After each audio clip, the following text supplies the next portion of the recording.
ঘন সবুজ গাছপালা, উপরে নীল আকাশ, চারপাশে উঁচু পাহাড়, মাঝে অক্টোপাস আকৃতির লেক। নাম মায়া লেক। শুধু একটি জলাশয় নয়, প্রাকৃতিকভাবে সৃষ্ট হ্রদ। যারা পাহাড় দেখতে পছন্দ করেন, যারা সবুজ ঘন গাছপালা দেখতে পছন্দ করেন, যারা সবুজ ঘেরা জলাশয় পছন্দ করেন, তাদের সবার জন্য গন্তব্য হতে পারে এই মায়া লেক।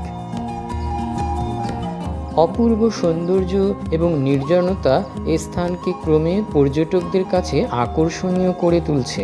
বান্দরবনের আলীকদম উপজেলায় এর অবস্থান। প্রথমে যেতে হবে আলীকদম উপজেলা সদরে, সেখান থেকে থানচি সড়কের 5 কিলো এলাকায়। গাড়ি থেকে নামলে চোখে পড়বে অক্টোপাস আকৃতির লেকটি। লেকের জল পরিষ্কার, সবুজাভ, চারপাশে পাহাড় এবং গাছপালার প্রতিফলনে এটা আরও মনোমুগ্ধকর হয়ে ওঠে।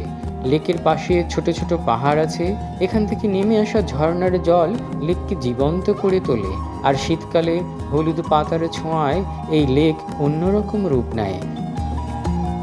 সূর্যোদয় বা সূর্যাস্তের সময় লেকের রং আকাশের রঙে মিশে যায়। তখন প্রকৃতি যেন এখানে এক চিত্রকর্ম এঁকে দেয়। আপনি যদি প্রকৃতির কাছে হারিয়ে যেতে চান, ক্যাম্পিং করতে পারেন।